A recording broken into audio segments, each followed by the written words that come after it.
qui va concerner un cas clinique fréquent dans notre quotidien, que vous serez un pédiatre, un urgentiste, un réanimateur, vous serez un jour confronté à traiter et à gérer cette situation. Donc on va voir tous les aspects de cette simulation ensemble. Et bien sûr, pour jouer le rôle, on a besoin de 2 volontaires.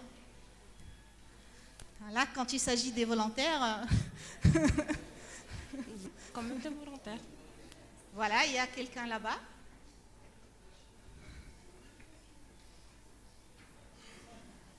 Voilà, nous avons 2 quand même. Applaudissez.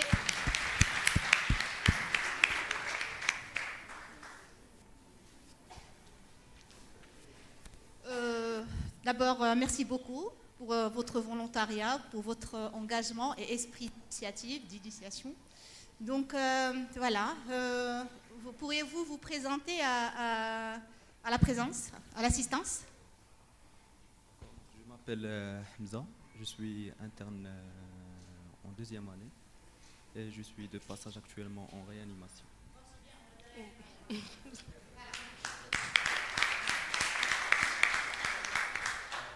Donc, je m'appelle Yasman, je suis interne en 1re année, je suis aussi de passage en réanimation.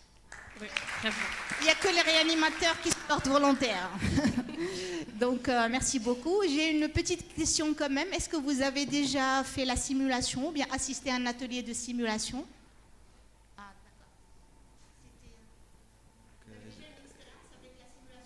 J'ai assisté à une seule simulation déjà. C'était à propos de la gestion d'un arrêt cardio-respiratoire. Oui, la gestion de l'arrêt cardio-respiratoire. Une seule expérience. Donc, moi aussi, j'avais déjà assisté à une séance, notamment avec le professeur Borta, au sujet de prise en charge d'un choc anaphylactique aux urgences. Donc, c'était une expérience particulière. C'est ce qui m'a encore plus motivé à essayer de participer aujourd'hui. Donc voilà, on va au rôle, d'accord. Le rôle, c'est vous êtes des médecins d'urgence, vous êtes aux urgences pédiatriques, vous allez recevoir un cas, une maman qui est affolée par l'état de son enfant. Vous devez la gérer comme vous faites dans la vraie vie. Donc voilà, c'est l'anamnèse, le diagnostic, la prise en charge. D'accord? Donc vous devez gérer le cas dès la réception jusqu'à l'évolution finale. D'accord? Alors, pour jouer le rôle, vous avez à votre disposition un bureau, vous avez un ordonnancier pour le traitement et aussi pour demander des bilans. D'accord? Que ce soit le bilan biologique ou bien radiologique. Vous pouvez utiliser votre téléphone pour demander un avis. Vous avez aussi une infirmière très compétente à vos côtés qui peut vous aider dans votre conduite à tenir.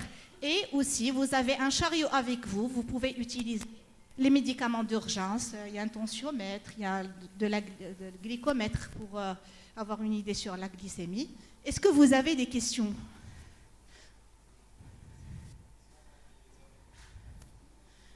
Les avis que vous gérez, hein. Micro s'il vous plaît. Donc, nous avons une flotte, j'ai une flotte en cas de besoin.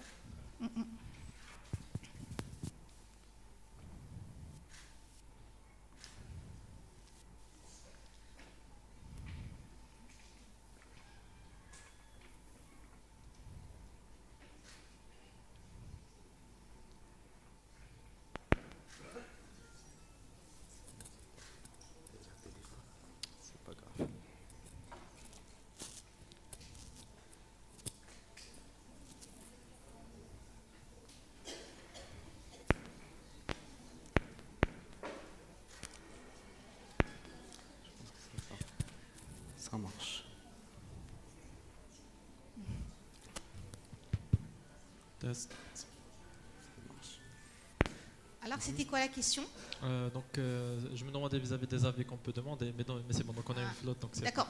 Ben vous allez gérer comme vous faites dans la vraie vie. Vous allez demander les avis nécessaires. Ça, au cas où vous avez besoin d'un avis.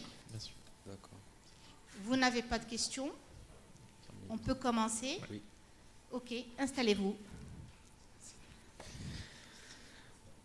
La simulation commence.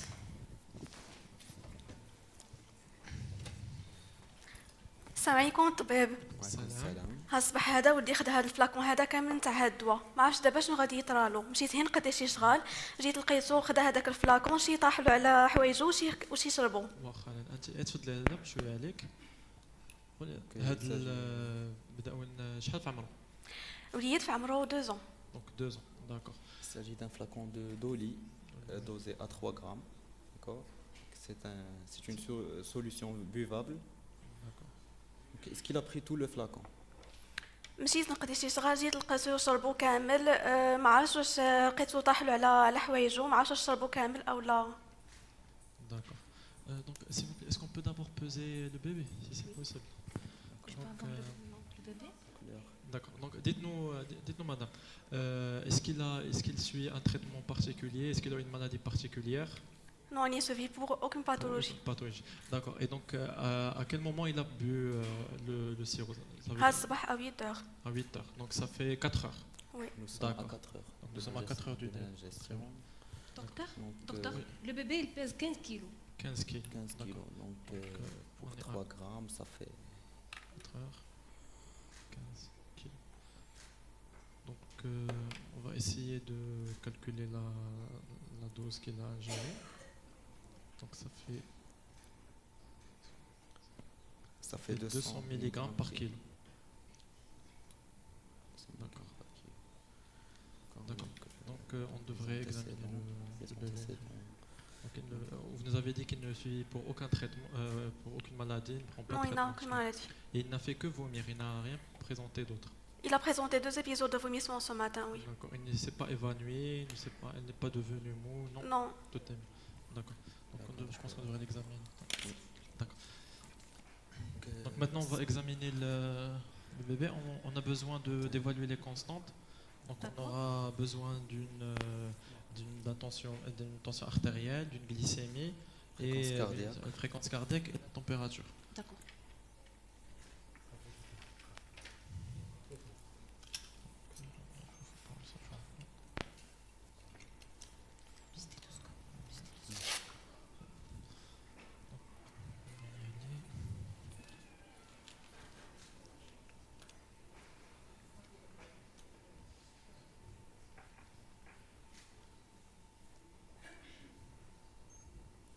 Le bébé est apéritique, il a une température à 37,2. D'accord. On va essayer de l'évaluer.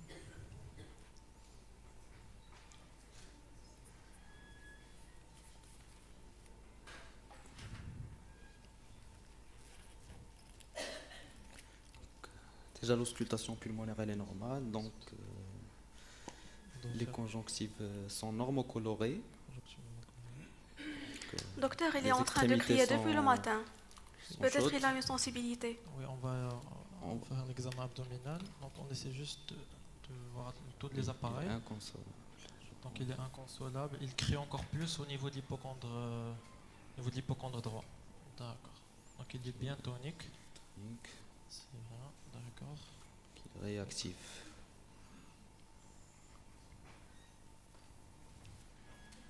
La tension elle est correcte. Pour la tension artérielle, La tension artérielle, la fréquence cardiaque. la glycémie. Donc il a une tension artérielle qui est correcte, une glycémie à 1,05 g par décilitre qui est correcte, Très bien. une fréquence cardiaque à 100 battements par minute et une fréquence respiratoire à 14 cycles par minute. Donc les D'accord. constantes sans Donc il anomalie. est stable. Il est Donc, stable.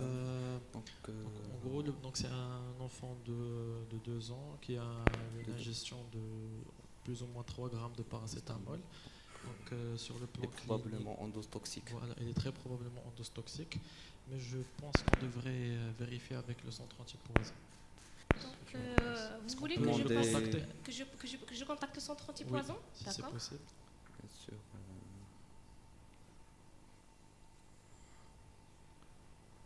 On aura aussi besoin d'hospitaliser le On bébé devrait d'abord D'accord. l'hospitaliser. D'accord. et faire un prélèvement sanguin, d'accord. Faire un bilan complet. qui comporte une numération de la formule sanguine, un taux de prothrombine, d'accord? Un bilan hépatique complet aussi. Oui, bonjour. S'il vous plaît, je vous appelle des urgences pédiatriques du CHU Hassan II. Nous avons reçu un nourrisson de 2 ans qui a ingéré il y a 4 heures une dose de 3 grammes de paracétamol sous forme de sirop. Donc sur le plan clinique, le patient il est apérétique avec une glycémie correcte, tension artérielle correcte. Il présente une sensibilité de l'hypocondre droit et selon la maman, il a présenté 2 épisodes de vomissement. Donc on voulait avoir votre avis vis-à-vis de la dose toxique et d'éventuelles prises en charge qu'on pourrait assurer. On a aussi complété par un bilan fait d'une numération de la formule sanguine, un bilan hépatique complet et paracétamolémie. Oui, vous avez bien dit que vous êtes médecin aux urgences pédiatriques du centre hospitalier universitaire de Fès. Oui. Vous avez reçu un enfant de 2 ans, je note. Son poids, s'il vous plaît, rappelez-moi son poids. Son poids est à 15 kg. D'accord. Et la dose ingérée, elle est à combien? À 3 grammes. 3 grammes. Sous forme de solution buvable, de sirop. Il a pris tout le flacon de 3 grammes. D'après la maman, elle n'en est pas sûre, mais je pense qu'il faudrait mieux considérer qu'elle a pris tout le flacon. Ok, donc si on fait le calcul, la dose supposée ingérée elle est de 200 mg, ça reste quand même une dose assez élevée. Donc on doit le prendre en charge étant une éventuelle intoxication au paracétamol. D'accord. Donc, quel est le délai d'ingestion? 4 heures. 4 heures? Ouais. Ok. Qu'est-ce que vous avez fait depuis? Donc on a hospitalisé le patient, comme je vous avais dit, on a demandé un bilan, mais vu le délai, on n'a pas commencé de lavage gastrique. Ben justement, parce que quand même 4 heures, il n'y a plus d'indication au lavage ni au charbon activé. Vous êtes dans un milieu hospitalier, donc vous pouvez hospitaliser la patiente, demander une paracétamolémie parce que vous avez de la chance. Au niveau du centre hospitalier de Fès, vous avez le laboratoire de toxicologie qui peut vous rendre le résultat très rapidement. Ça va vous aider dans votre prise en charge du patient. Mais surtout, il faut commencer rapidement l'antidote qui est disponible. D'accord? La N-acétylcystéine qui est disponible. Donc, elle est disponible sous forme de sachet. Donc, je reste à votre disposition pour une éventuelle question et je vais vous appeler par la suite pour avoir une idée sur l'évolution du patient. Merci beaucoup. Merci d'avoir appelé le centre antipoison. Bonne journée. Donc, madame, pour vous expliquer la situation, donc on va hospitaliser votre bébé parce qu'il a besoin d'une surveillance hospitalière. Donc, donc le diagnostic qu'on a retenu, c'est une probable intoxication au paracétamol, vu la grande dose qu'il a ingérée. Donc, on lui a demandé tout un bilan et on aura besoin que vous nous achetiez un médicament. C'est un antidote, parce que le paracétamol, il a des effets néfastes sur le foie. Mais heureusement, vu qu'il est venu précocement, donc avec une prise en charge adéquate, un traitement adéquat, en principe, tout ira au mieux. Donc, vous n'avez pas Je l'espère bien. à stresser ou à vous en faire. Donc, s'il vous plaît, on va vous donner une ordonnance que vous allez nous préparer. On a besoin de 10 sachets du médicament initialement, parce qu'on commence par une dose très forte à 140 mg kg. Puis, on aura besoin du traitement des doses chaque 4 heures pour la suite, pendant minimum 3 jours. Docteur, Oui. Docteur, j'ai trouvé une boîte il y en a de la déjà. N-acétylcystine D'accord, très bien. qu'on avait gardée depuis la on la démarre tout de dernière suite. intoxication qu'on avait reçue.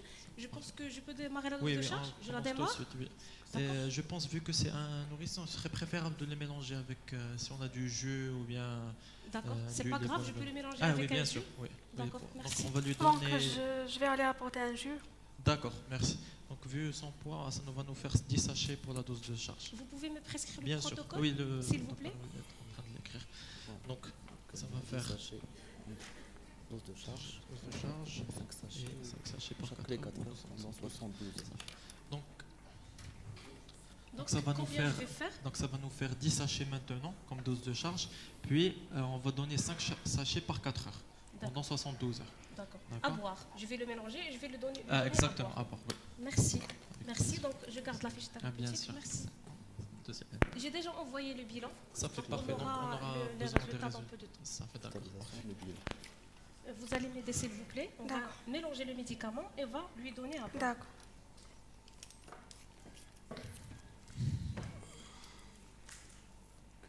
Il fallait mieux expliquer aussi le traitement qu'il s'agit d'un fluidifiant. Ok,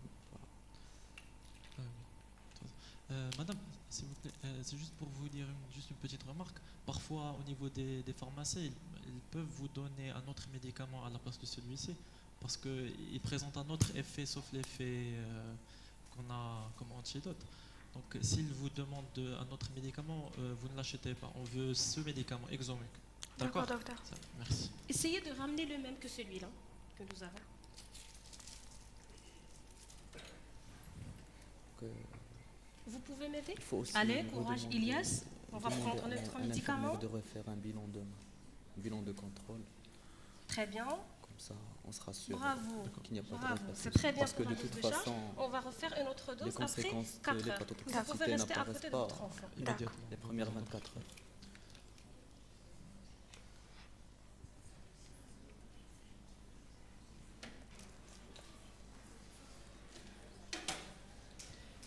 Donc, c'est besoin de résultats. Le laboratoire a envoyé les résultats. D'accord. Donc, je vois que le bilan était sans anomalie. Le bilan hépatique, pas de cytolyse hépatique. TP normal, INR normal. Tout le bilan est normal. Et la paracétamolémie de 4 heures était à 327 mg par litre. 327, d'accord. Donc, en effet, Il s'agit d'une dose toxique. d'une dose toxique. Donc il faut continuer le protocole. Donc on doit continuer le protocole et on devrait surveiller, refaire un autre bilan demain pour recontrôler les doses et Refaire la paracétamolémie aussi, pour Je s'assurer. la refais quand? Après 24 heures. À 24 heures, je refais la paracétamolémie et D'accord. le bilan Le hépatique. bilan biologique Docteur, est-ce que complet. mon bébé est en danger? juste pour que vous sachiez, donc l'intoxication au paracétamol peut être dangereuse, mais tant que vous êtes venu à un temps précoce, alhamdoulilah, Inch'Allah, on a avec l'antidote que vous nous avez apporté, tout va rentrer dans notre très prochain. J'espère bien, Inch'Allah.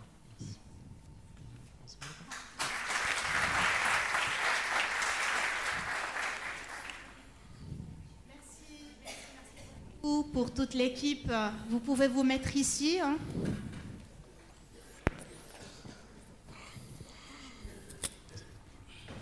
Est-ce qu'on peut avoir une idée sur votre ressenti?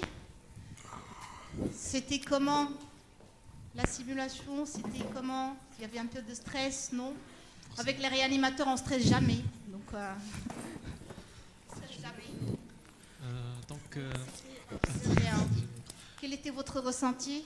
J'ai beaucoup aimé le fait qu'il y a le matériel est présent, donc ça reste une. Non, donc c'était une situation in vivo, c'est même, c'est plus qu'une simulation. C'est une situation très fréquente, en fait, donc c'est un quotidien pour nous, soit en milieu de réanimation, soit aux urgences. Et donc forcément, il y a toujours du stress du public, mais c'était très intéressant. Vous avez déjà pris en charge un cas, pareil? Oui, on voit beaucoup les intoxications. Et on l'a ressenti. Ouais. On l'a ressenti. Vous étiez zen. C'est quelque chose que vous faites en real life. Ok, pour vous? Donc c'était une belle expérience. Donc l'intoxication au paracétamol, c'est un motif fréquent aux urgences. Vous avez déjà pris en charge? Oui, j'ai déjà d'accord. pris en charge des nourrissons, des bébés, des enfants.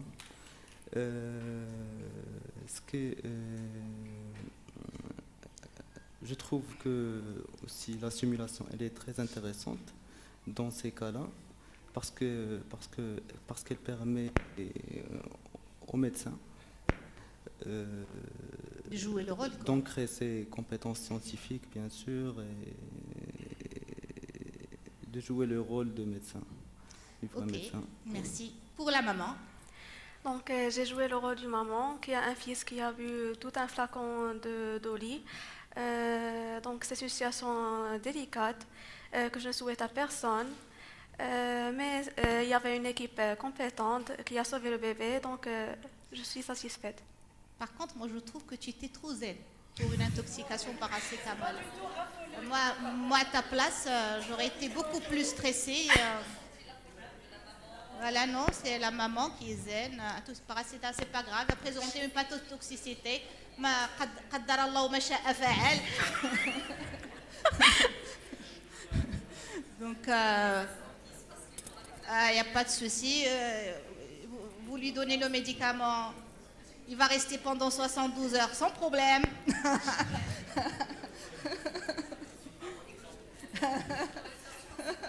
C'est pas une maman marocaine en tout cas. Ben voilà, il fallait faire un peu plus d'émotion. Donc, parce que c'est une maman qui a un bébé qui est intoxiqué. Et voilà, c'est vrai, ça c'est un point positif parce qu'elle a laissé l'équipe zen. Elle les a laissés travailler il a trop confiance en médecin. D'accord. Et pour notre chère infirmière. Moi, j'ai stressé à la place de la maman quand j'ai vu que nous avons affaire à un bébé qui a bu tout le flacon. Donc, j'ai stressé au début. Mais heureusement, notre équipe médicale a bien géré la situation. J'espère que j'ai bien représenté l'équipe paramédicale parce que nous avons parmi nous beaucoup d'infirmiers et d'étudiants infirmiers. J'espère que j'ai bien représenté, j'ai exécuté, j'ai fait mon rôle. Moi, je trouve que c'était très très bien joué. Une infirmière très très compétente qui oriente, qui gère, qui prend l'initiative. Donc, je crois que c'est l'image de nos chers infirmiers et tout le personnel paramédical qu'on salue très profondément. Est-ce que ça ne manquait pas un peu de message madame. Il y a le débriefing. Alors, justement, à votre avis, c'est quoi le problème du Donc le problème initial du patient, c'est surtout une ingestion d'une dose très, très grande de paracétamol. Et donc vu le risque hépatotoxique et l'éventualité d'une évolution vers une insuffisance hépatocellulaire, le risque de décès était présent. Voilà, donc c'est un risque d'hépatotoxicité. Ce qui dit paracétamol dit hépatotoxicité. Ce qui est encore plus grave, c'est un silent killer. Il tue vraiment dans le silence complet. C'est à peu près comme le monoxyde de carbone. Pourquoi? Parce que l'enfant, il va prendre accidentellement ou bien en surdosage. Il va rester pendant 24 à 48 heures pratiquement asymptomatique ou bien il va présenter des signes cliniques qui ne sont pas du tout spécifiques. Voilà, c'était le cas de notre patient. C'est des nausées, des vomissements, une douleur abdominale. Donc si on ne connaît pas vraiment l'intoxication, on ne va pas y penser, on ne va pas faire le diagnostic. Donc voilà, il faut savoir que le paracétamol, même si c'est un OTC, même si c'est un médicament qui est délivré sans ordonnance, c'est un médicament qui est fréquemment utilisé pour calmer les douleurs et la fièvre. Donc c'est un médicament qui peut être dangereux à dose toxique. Je dis bien dangereux à dose toxique. Parce que quand on prend la paracétamolémie à dose thérapeutique, 3-4 grammes chez l'adulte ou 15 mg par kilo chez l'enfant, il n'y a aucun souci. Alors là, il n'y a aucun souci parce que le foie, il gère très très bien le paracétamol. Et donc voilà, nous avons le mécanisme d'action qui, normalement, le foie, il gère bien le paracétamol par les enzymes hépatiques avec une glucoconjugaison qui donne lieu à un métabolite qui n'est pas du tout toxique, qui est éliminé par le rein. Donc voilà, le paracétamol pris à dose thérapeutique, il est conjugué en métabolite non toxique et qui est facilement éliminé par le rein. Une petite quantité de ces doses thérapeutiques qui est de l'ordre de 5%, qui est métabolisée au niveau du cytochrome P450 en métabolite réactif toxique, qui est le NAPQI, le N-acétylpéquinonémine, qui est un métabolite qui est toxique. Donc toujours à dose thérapeutique, les enzymes hépatiques, ils sont capables de gérer ce NAPQI. C'est le glutathion qui va neutraliser cette NAPQI et donc il n'y aura pas de souci à dose thérapeutique. Le problème se pose à dose toxique. À dose toxique, on va avoir une accumulation du NAPQI. On va avoir une forte fabrication du NAPQI. Ce NAPQI, il n'est plus neutralisé par les capacités physiologiques du foie. Et donc, on va avoir accumulation du NAPQI. Plus la dose est grande, plus on va avoir accumulation importante du NAPQI qui donne une atteinte hépatique sous forme d'hépatite aiguë. Et on peut avoir même une nécrose hépatique très importante avec une hépatite fulminante aiguë. On peut avoir même le décès. Il faut avoir une tête aussi qu'à côté de l'atteinte hépatique, il y a aussi un risque d'atteinte rénale qui est de l'ordre de 20%. Il peut aller jusqu'à 50% quand on a une atteinte hépatique grave. Mais voilà. Donc, à votre avis, c'est quoi le message? C'est quoi l'intérêt? Qu'est-ce que vous avez appris de cette séance, à part l'hépatotoxicité et la dose toxique? Nous avons un tableau d'intoxication au paracétamol, et donc il faut rapidement calculer la dose toxique. Oui, il faut calculer la dose toxique parce qu'il y a un risque d'hépatotoxicité. Ensuite, connaître l'intervalle. Connaître la fourchette. Voilà, la fourchette aussi. La fourchette thérapeutique, c'est un sujet de débat. Pour les uns, c'est 120, pour les autres, 140, 150. Pour les Néo-Zélandais et les Australiens, selon le guideline australien et néo-zélandais, on peut aller jusqu'à 200 mg pour l'enfant, parce que l'enfant, physiologiquement, il tolère plus le paracétamol, parce qu'il a tout simplement plus de glutathion dans le foie. Et donc, du coup, l'enfant, il supporte mieux. Mais dans notre pratique, on reste vers la dose toxique de 150 mg par kilo. D'accord? Et bien sûr, commencer rapidement le traitement antidote. Voilà, c'est une urgence. C'est une urgence. Il faut commencer la N-acétylcystéine, mais avant de commencer l'antidote, pourquoi vous n'avez pas fait le lavage gastrique ni le charbon activé? Parce que dans ce cas, déjà le délai est de 4 heures. Donc l'intérêt du lavage, peu importe l'intoxication, ne trouve pas vraiment sa place. Très bien. Et en plus, c'est le fait qu'il a bu du sirop. Oh, oui. Il a une absorption plus... Très bonne réponse. Voilà, le délai de 4 heures, il n'y a plus rien à laver, donc on ne peut plus faire la décontamination, que ce soit le lavage gastrique, que ce soit le charbon activé, d'autant plus qu'il s'agit d'un sirop, donc il est très rapidement absorbé. Et en contrepartie, nous avons un élément très important qui est l'antidote. Nous avons un antidote qui est la N-acétylcystéine, qui est très efficace, qui est sécuritaire, qui est disponible. Et donc, on peut le commencer. Si on hésite même sur la dose toxique, on peut le commencer. Alors, dans votre pratique, qu'est-ce que vous avez fait avant de commencer la N-acétylcystéine, dans votre cas réel? D'abord, il faut s'assurer qu'il n'y a pas de détresse vitale. Oui, les réanimateurs, c'est toujours comme ça. La détresse vitale, même si on va avoir une hépatotoxicité après 24 heures. Oui, la détresse vitale, oui, c'est un bon message. Oui. En principe, on reçoit un patient suspect d'une intoxication, on doit éliminer une urgence vitale. Parce que justement, on n'est pas sûr qu'il a pris que le paracétamol. Peut-être qu'il y a une intoxication sous-jacente. Peut-être que quand on parle de circonstances accidentelles, il faut penser à autre chose aussi. Donc, la détresse vitale, en premier lieu, avant de penser à la décontamination ou bien le démarrage de l'antidote. Oui, après, après. Et puis commencer le traitement antidote en attendant le résultat de la paracétamolémie. Concernant la paracétamolémie, malheureusement, actuellement, elle n'est pas présente dans tous les centres. Et du coup, on ne va pas attendre la paracétamolémie. Quand elle est là, c'est une valeur ajoutée. D'accord? Dans l'heure, on va avoir le résultat, on va redresser le diagnostic, ça apporte gros. Mais quand on est dans un centre où il n'y a pas la paracétamolémie, là, si on suspecte une dose toxique, il faut commencer l'antidote, la N-acétylcystéine. Vous l'avez administré à la voie orale, oui. Par voie orale. Et vous n'avez pas pensé à la voie intraveineuse? J'ai jamais entendu de la voie intraveineuse. Tu n'as jamais entendu parler de la voie intraveineuse. Voilà.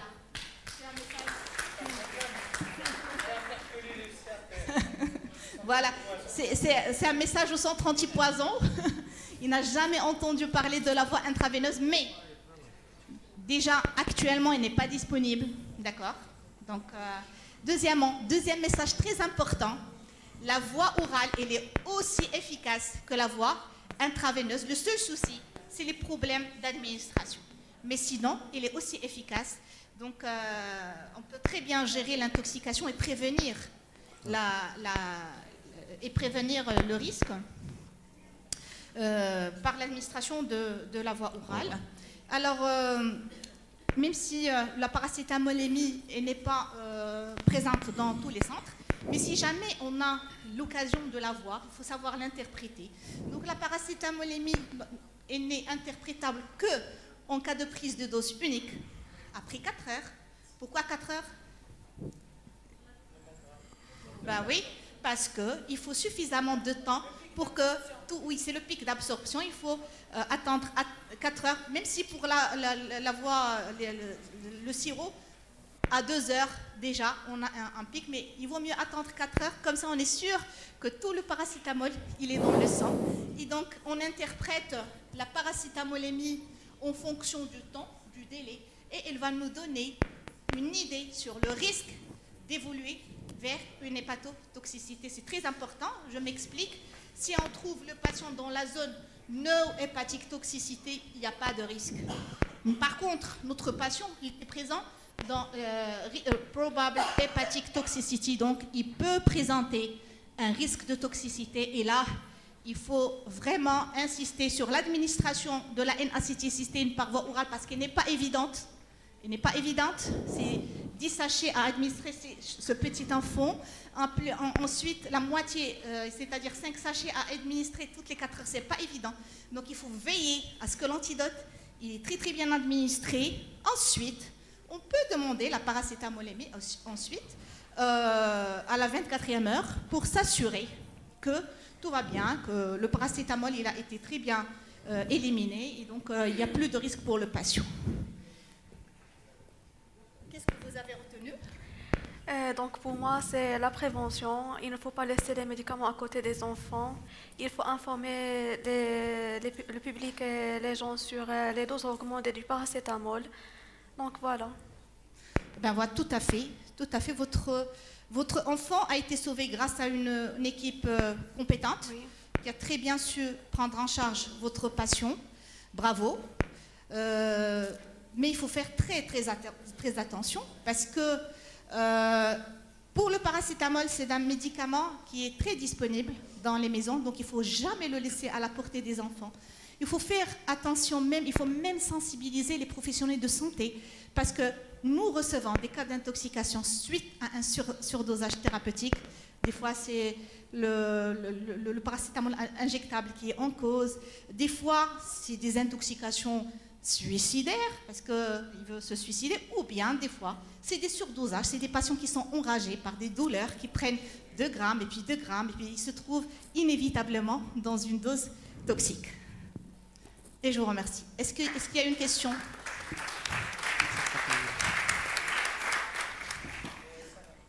Est-ce qu'il y a une question? Juste dans le cadre de la sensibilisation, on aimerait bien que la communauté pharmaceutique nous aide à avoir le N-acétylcystéine par voie injectable. C'est 10 sachets pour un enfant, mais on travaille avec l'adulte, c'est aux alentours de 40 sachets. La plupart des intoxications, c'est des intoxications dans un but suicidaire. Donc, le patient a 40 sachets de N-acétylcystéine, alors qu'il a déjà l'intoxication dans un but suicidaire. Donc, la voie injectable, elle est primordiale, qu'elle doit être présente au niveau des hôpitaux et aussi au niveau du centre. Ben justement, c'est une affaire du centre antipoison. C'est la centrale antidote, ce n'est pas les pharmaciens. Donc c'est un appel aux responsables de la toxico.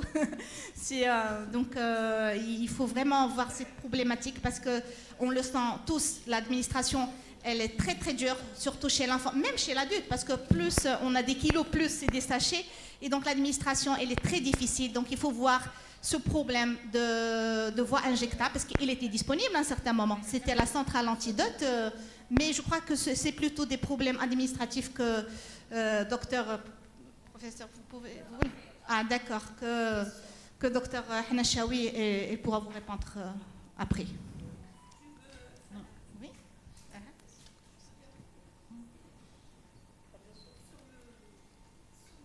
anecdote, comme on a géré ça pendant longtemps. Au fait, le problème, c'est que les industriels ne sont pas motivés pour soumissionner lorsqu'on fait un appel d'offres au niveau du centre antipoison. Pourquoi? Parce que les quantités en général sont minimes, qu'il faut amener de l'étranger. Et pourquoi ils sont minimes? Parce qu'il n'y a pas une déclaration importante. Donc c'est un appel aux médecins pour déclarer les cas d'intoxication. Comme ça, le centre antipoison pourra programmer l'achat d'une grande quantité et les industriels pourront accepter à faire venir ces quantités-là. Merci. Pas qu'à dire le centre. Professeur Brahim. Oui. Justement, donc pour la N-acétylcystéine, nous, par exemple, en Tunisie, on n'a pas de problème. Donc, c'est une acquisition, c'est une commande ferme. Mais par contre, il faut penser vraiment à l'avoir, puisque souvent, on est amené à prolonger la durée. Lorsqu'on a une atteinte hépatique, on est obligé, souvent, même une semaine, parce qu'on est obligé d'entretenir la dose. Donc, la voie orale, souvent, elle n'est pas bien aimée. Et surtout, s'il y a des vomissements, parce que s'il y a des vomissements, on n'arrive pas à avoir réellement la dose totale qui devrait être administrée. Donc, il faut réellement insister pour avoir cette forme IV. Oui. Alors, un complément d'information. Si on a bien sûr, comme ici, vous avez la chance d'avoir professeur Sana Achour et son équipe, et on a la paracétamolémie.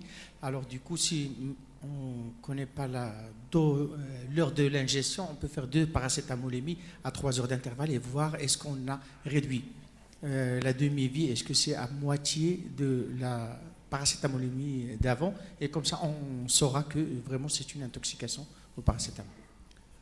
Alors, oui, je suis tout à fait OK là-dessus, parce que comme ça fait 4 heures que le gamin il a bu, mais on ne sait pas quand est-ce qu'elle a été sa dernière ingestion.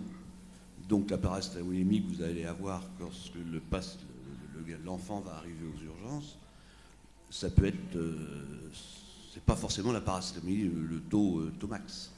Et c'est pour ça que je pense qu'il aurait fallu envisager de refaire une paracétamolémie effectivement dans les 3-4 heures pour savoir exactement, pour voir sur la courbe de Rumac si ça descend et puis le gamin il peut très bien aussi avoir un métabolisme hépatique qui est un peu perturbé aussi.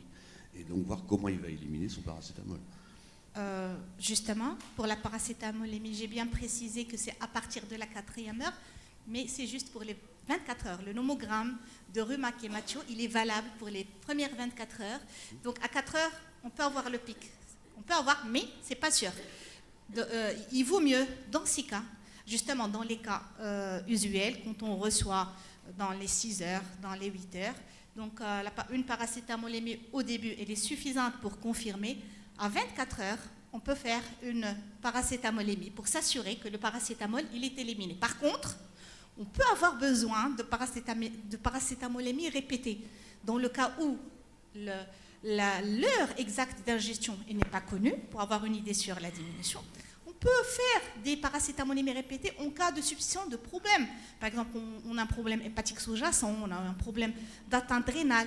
Là, on a besoin de cette cinétique pour voir s'il y a vraiment, pour avoir une idée sur la vitesse d'élimination, si tout va bien.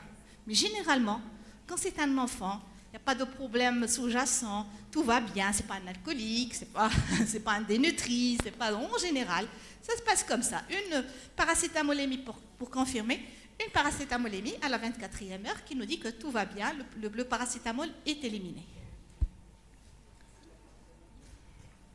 Et puis, donc, toujours une petite remarque sur la scène même de la simulation que j'aurais à faire à l'infirmière. Il y a un moment où elle se rapproche du bureau. Le gamin, il ne faut pas oublier qu'il a 2 ans, qu'il sait boire, etc., qu'il n'est pas dans un lit à barreaux. Et qu'il aurait pu avoir un traumatisme crânien ou quelque chose comme ça. Il faut savoir dans les simulations associer tout l'environnement, etc. Exactement, vous avez tout à fait raison. Justement, ça reflète notre pratique quotidienne. On n'a pas ce réflexe qu'il faut avoir avec les petits enfants parce que c'est bête de rentrer avec une intoxication au paracétamol et sortir avec un traumatisme crânien, avec un hématome extradural. Donc il faut faire attention, c'est une très très bonne remarque. Merci beaucoup. Est-ce qu'il y a d'autres questions dans l'assistance? Oui. Alors, je voudrais féliciter tous les participants. Bravo alaikum. Alors, moi, je voudrais juste réagir par rapport à la communication qui a été faite par le Centre Antipoison, avec le Centre Antipoison. Moi, je trouve que c'est bien, le Centre Antipoison, c'est pour vous donner l'information rapide pour gérer le cas, mais surtout, vous devez être un petit peu plus challenging avec le personnel du centre. Vous avez au niveau du centre des spécialistes en toxicologie, donc c'est le moment de faire des apprentissages avec eux. Par exemple, ils vont vous dire donnez ceci, donnez cela. Vous allez leur dire pourquoi vous voulez que je le donne. Bien sûr, les questions que vous allez poser ne doivent pas retarder la prise en charge, mais vous devez être challengé. Pourquoi? Est-ce que vous avez des moyens de prévention? Est-ce que vous avez des flyers? Est-ce que vous avez une conduite à tenir détaillée avec... Donc, il faut un petit peu être plus ferme avec le personnel du centre. Merci. Il ne faut pas oublier la surveillance lorsqu'on administre la N-acétylcystéine. Ça, c'est très, très important parce qu'il y a le côté allergique, le choc anaphylactoïde, etc.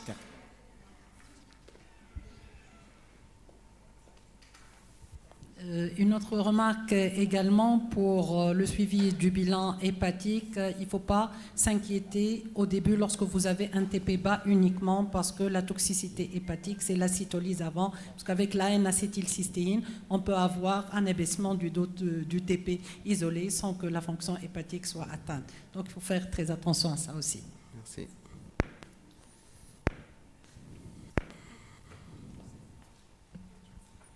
Ça y est, on clôture cette session pour donner la parole à la deuxième session de simulation. Il y a encore une question? Ok. Le temps presse. Oui, c'est Chafek.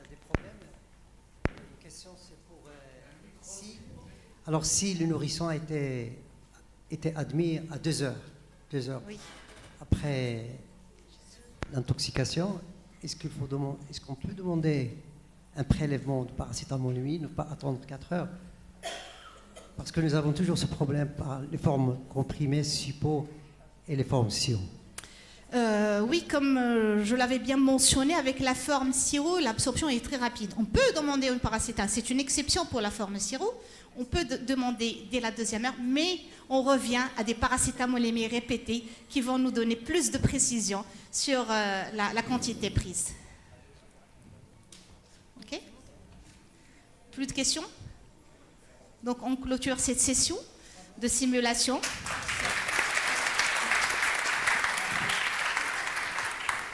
Pour donner la parole à une deuxième session de simulation. Yalla, yalla, yalla, yalla, yalla. Aji نصورة, aji.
Bonjour tout le monde. Donc, sans plus tarder, on va passer à la deuxième séance de simulation. Donc, c'est une simulation d'une urgence en toxicologie. Donc, on est dans un congrès de toxicologie. Donc, avant de présenter, de briefer les participants sur le scénario, donc je demande 2 volontaires, donc justement, qui vont jouer le rôle de médecins urgentistes au niveau des urgences. Donc, est-ce qu'il y a 2 volontaires dans la salle?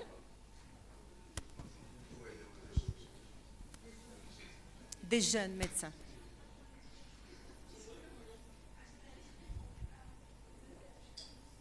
Il y a des internes, des résidents en réa. Professeur Borta. وليداتك وليداتك.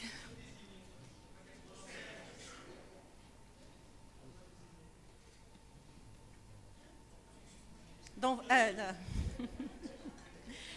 donc 2 volontaires. Allez-y, oui.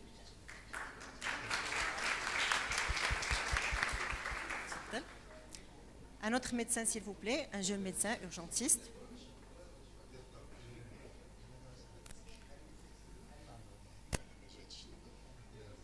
Bravo, applaudissez Khalid.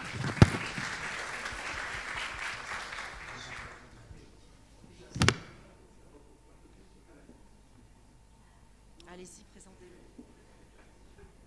Je suis docteur Ardoual Kerim, médecin résident en toxicologie. Vous êtes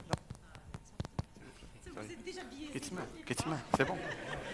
Je suis docteur Khalid Gharissi, résident en réanimation. C'est bon. Applaudissez encore une fois nos 2 médecins. Donc voilà, donc le scénario qu'on va jouer tout à l'heure. Vous êtes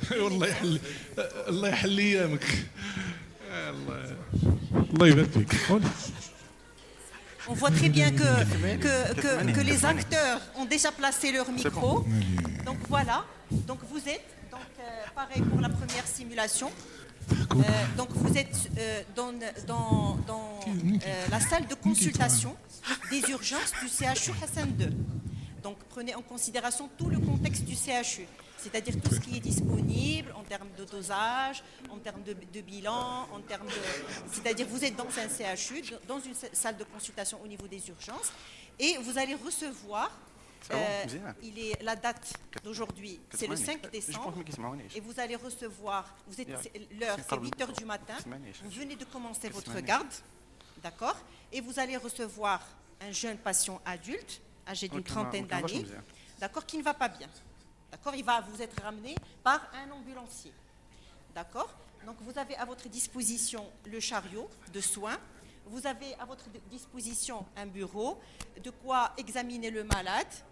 Vous avez aussi à votre disposition l'infirmière. Voilà, l'infirmière qui est avec vous. Donc l'infirmière, elle dispose d'un annuaire téléphonique. Donc vous pouvez appeler tous les avis spécialisés que vous jugez nécessaires. D'accord? Et là, un annuaire téléphonique. Donc si vous voulez appeler un avis spécialisé, une institution particulière, donc il faut demander l'avis spécialisé.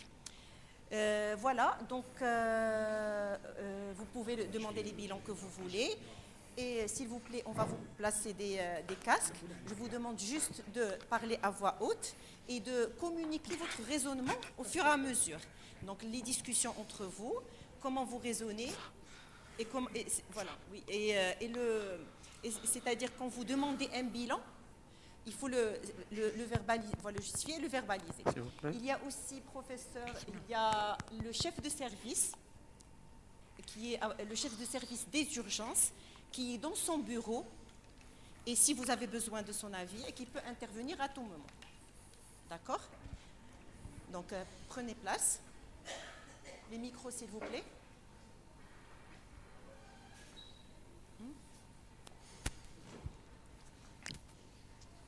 Hamza, Mohsin, le micro s'il vous plaît.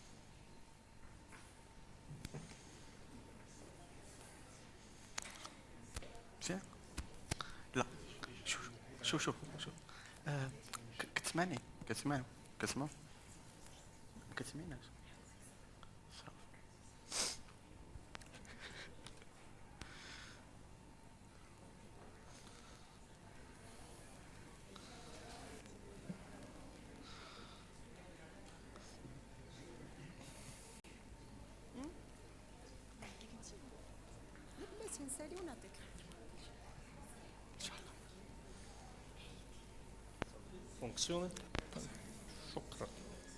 C'est bon, on peut commencer.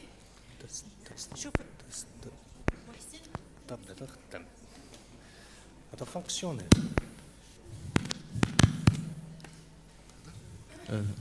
خدام مزيان بارفي. Donc voilà. Donc quand vous pouvez parler en français, vous le faites. Quand vous ne pouvez pas, vous parlez en arabe. Donc c'est un patient marocain. Donc vous faites comme vous le sentez. D'accord? Donc 1, 2, 3, action. زيد شويه. السلام عليكم. وعليكم السلام. كرشي.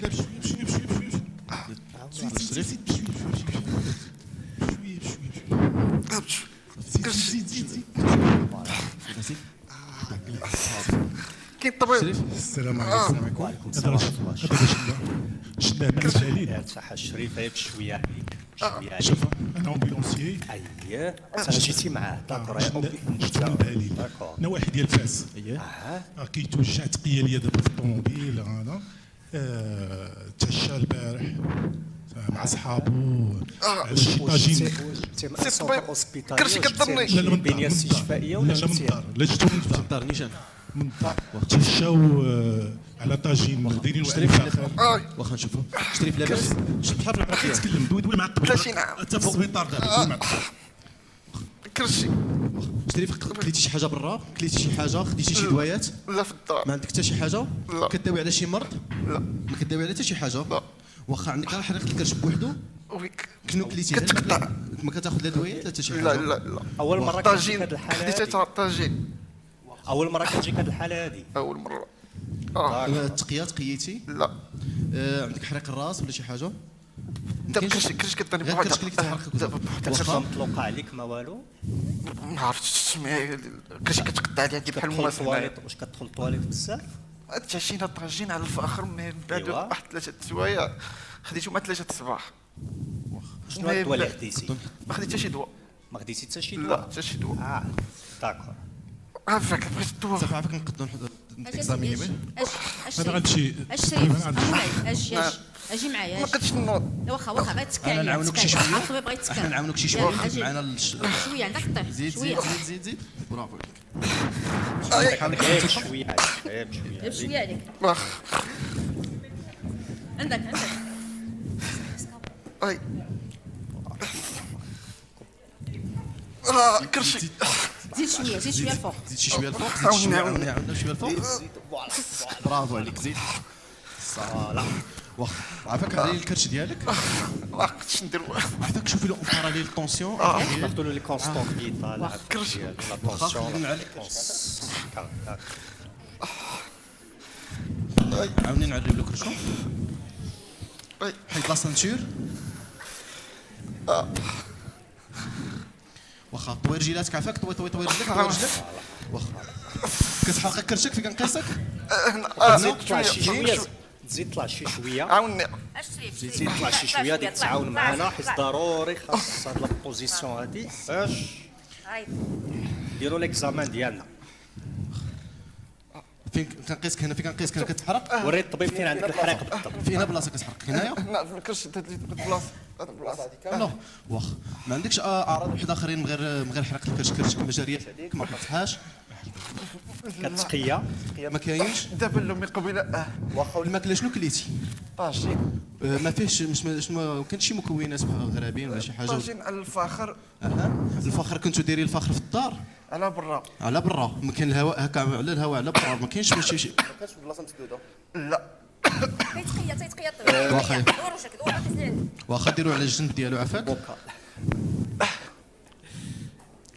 الاعراض عندك ولا مع شي واحد اخر معك حتى هو في الدار عنده نفس الاعراض؟ ما لقيتش عقل كنا نسمع. نسولو على ليكوغراف. عمرك درتي شي تلفازه؟ اسمح لي الله يخليك باش نقول لك هذا جوج اللي كانوا معاه راه ماتوا. الضوء الفوريه. داكور. وانتما كانوا معاه في الدار. صافي. لا طونسيون ديالو شحال؟ ديكسترو ديالو عافاك. توكسيان.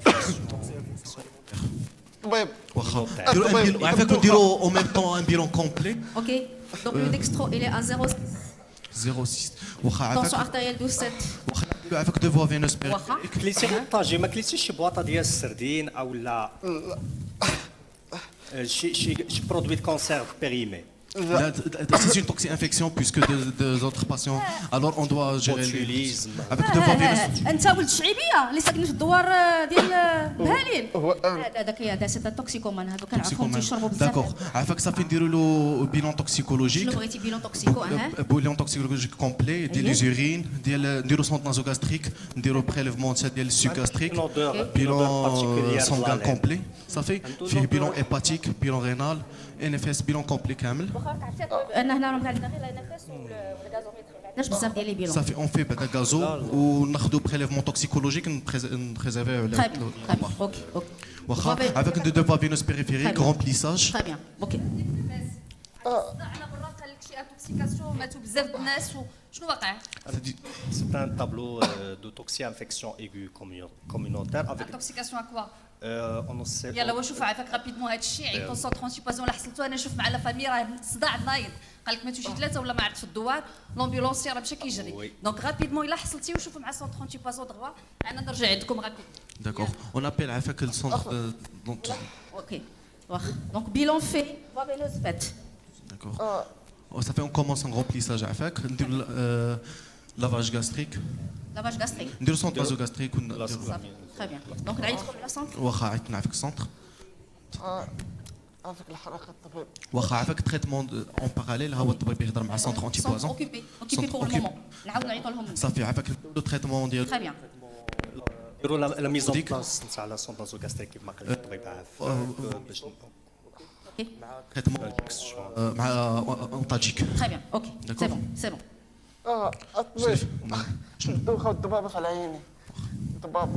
صافي نبداو لو تريتمون عافاك بيلون توكسيك. Vu l'odeur particulière de la laine, ça pourrait être un tableau d'intoxication maintenant. Donc dans ce cas, ça pourrait expliquer la baisse de l'acuité visuelle dialo, le brouillard visuel qu'elle installe.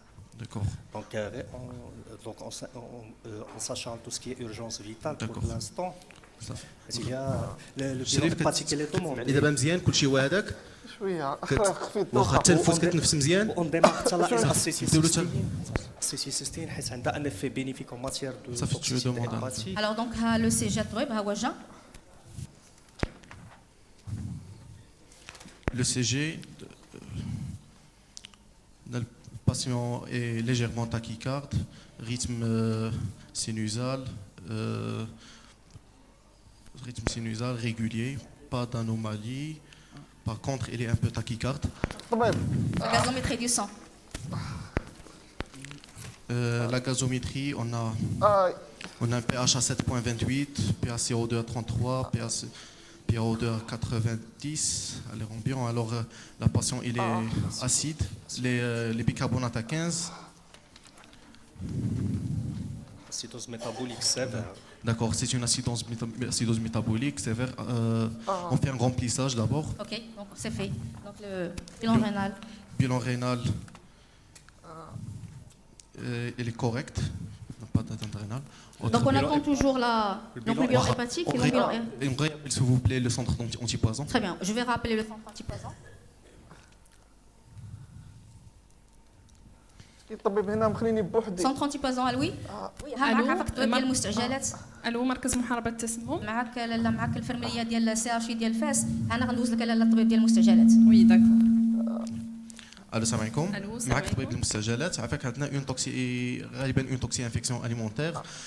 Patient jeune âgé de 30 ans, pour des symptômes digestifs, douleurs abdominales avec des vomissements. Il est stable sur le plan hémodynamique, respiratoire. Neurologiquement, il est un peu agité. Sur le bilan, il présente une acidose sévère. Il y a notion de décès de deux de ses amis qui étaient avec lui hier. Il y a notion de toxicomanie. Il est connu déjà toxicomane. D'accord. On a réalisé les bilans disponibles. شحال ديال الوقت باش جا؟ شحال الوقت entre l'ingestion et l'admission? D'abord, c'est 5 heures. Elle a mangé à 3 heures du matin. D'abord, c'est 8 heures. Qu'il y a la notion de toxicomanie, de prise d'alcool? Oui, il y a la notion de toxicomanie. Elle est connue. La laine ديالو كي دايره؟ La laine? La laine, elle est alcoolique. D'accord. Sinon, l'obtention elle est correcte, bilan correct. Il n'y a pas de troubles visuels ou de... Il vient d'installer des troubles visuels. Il a d'abord installé des troubles visuels. D'accord. Baisse de l'acuité visuelle brutale. Et le bilan biologique? Bilan biologique. Il y a l'acidose sévère. D'accord. Sinon, l'ECG il est normal, bilan rénal correct. D'accord.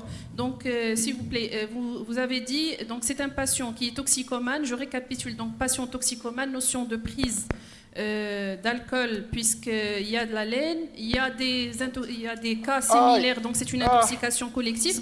Donc, c'est le diagnostic en fait d'une intoxication. Peut-être l'alcool. ما خداش الماحيه ما قالكمش خدا الماحيه لو دو في واخا خليك معايا عافاك شريف شربتي الماحيه في هذه الايام هذه البارح شربتي الماحيه الصراحه كيف ديما كشربتي البارح يعني مولف كتشربوا البارح شربتي عاوتاني كيف ديما السيد واخا صاحبي وي il y a une notion de mahia. D'accord, donc très bien. Donc c'est une intoxication au méthanol.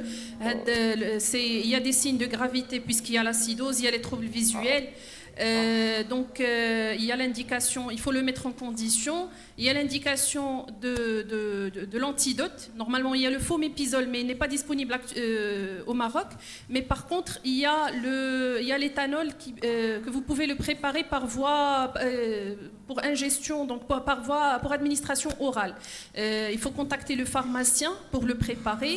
Et vu qu'il y a des signes de gravité, il faut absolument, et puisque le méthanol est un produit hémodialysable, il faut absolument faire l'hémodialyse. Donc il faut contacter le néphrologue et il faut prendre aussi un avis ophtalmo. Est-ce qu'il y a un bilan spécifique qu'on peut demander ou c'est juste... Donc si vous avez déjà fait le bilan, ça veut dire le bilan rénal, la gazométrie, donc c'est déjà très bien.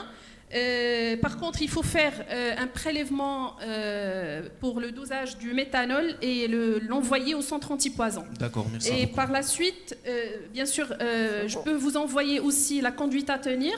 Vous pouvez me passer un numéro de téléphone ou bien un email pour vous envoyer la conduite à tenir. Sinon, vous avez dit qu'il y a des cas collectifs, c'est ça? Oui, il y a le décès de deux cas. 2 cas, très bien. Donc on va gérer à notre niveau la déclaration à la veille sanitaire pour faire l'investigation pour ce cas d'intoxication collective. D'accord, d'abord on contacte la pharmacie pour le traitement antidote. D'accord? D'accord, très bien. Merci beaucoup. S'il vous plaît, on contacte la pharmacie. Okay. Mise en condition. Il a reçu son traitement. Il a reçu son traitement. On est antispasmodique. D'accord. On recontrôle la tension artérielle, le pouls, fréquence cardiaque, Il est à 110. fréquence respiratoire. Il est légèrement polypnéique. D'accord. شريف كتسمعني ديما مزيان. On ajoute on a un antispasmodique avec remplissage. La pharmacie ne reprend pas. Pharmacie. Tu parles avec. Allô, bonjour. السلام عليكم لاله معك الميدسان ديال المستعجلات ديال سي اتش بغاوكم لاله. D'accord, واخا. Allô, salam alaikum. Wa alaikum salam. Afak, je vous contacte à propos d'une infection aiguë communautaire. S'il vous plaît, un produit en même temps prélèvement du méthanol. Sauf que l'interrogatoire, le patient il a révélé la notion de prise d'un alcool frelaté. Donc on a contacté donc probablement c'est le méthanol. Oui, c'est probablement ça. Donc vous m'appelez par rapport à l'antidote. En fait, le fomépizole, on ne l'a pas. Malheureusement, au niveau de notre centrale, au niveau du CHU, même à l'échelle nationale, il n'y a pas de fomépizole. Mais on a l'alternative qui est l'éthanol. Donc, je ne sais pas, est-ce que vous avez déjà contacté le centre antipoison pour déclarer le cas? Oui, on a déjà contacté le centre antipoison et on a notifié le cas. D'accord. Donc, on a de l'expérience. On a déjà reçu l'année dernière des cas similaires, un épisode d'intoxication par le méthanol. Et nous avons géré ça avec le centre antipoison qui nous a donné comment calculer en fait la dose de l'éthanol à préparer. Donc, on va vous préparer l'éthanol et vous l'envoyer. D'accord? D'accord. D'accord, on commence le protocole d'éthanol.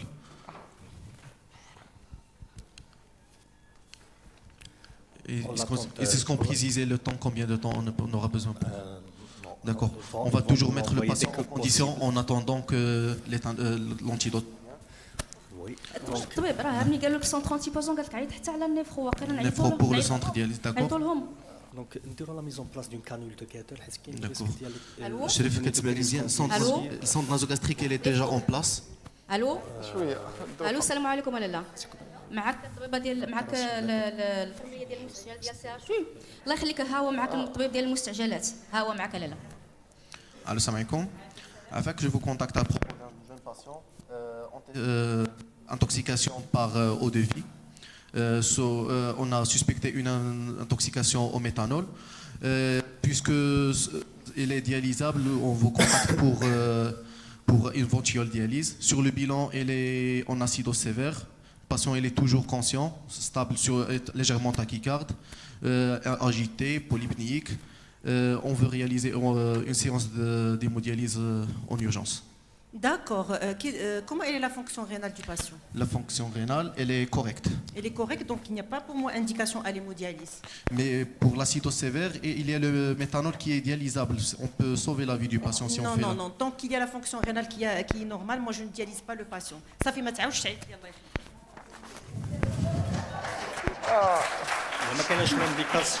n'y a pas d'indication, il n'y a pas d'indication.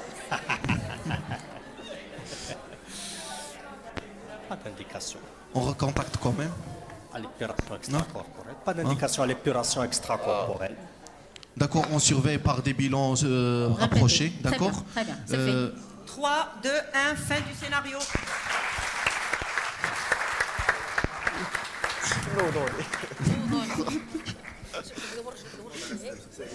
دور الله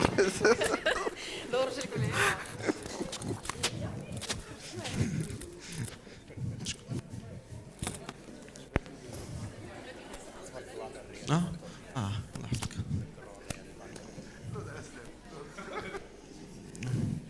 نجيبو هذا نخليوه خليك. Installez-vous. مازال ما سخينا بك.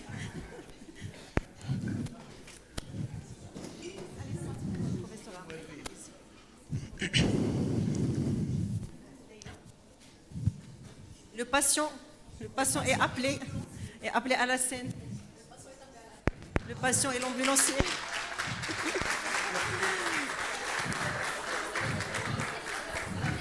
S'il vous plaît, s'il y a d'autres chaises. L'ambulancier. Non. Mustafa.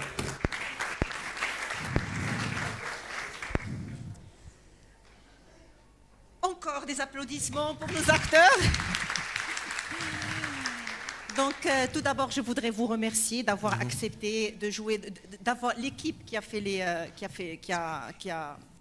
qui a été préparée à faire la simulation, et particulièrement nos deux volontaires qui ont accepté de jouer le scénario et de jouer le jeu et de jouer justement le rôle de médecin urgentiste dans ce cas-là. Donc, pour commencer notre débriefing, je vais commencer d'abord justement par recueillir votre ressenti par rapport à cette situation de simulation. Et je vais vous poser d'abord une question. Est-ce que c'est la première fois c'est-à-dire que vous faites de la simulation ou que vous assistez à un scénario de simulation, ou bien vous avez déjà une expérience dans ce sens? Personnellement, c'est ma première expérience en matière de simulation médicale. D'accord. À vrai dire, vous êtes résident en toxico, c'est ça? Oui, résident. Ça. Très bien, parfait. On va y venir. Allez-y. Je trouve que la simulation médicale c'est très important en matière d'apprentissage.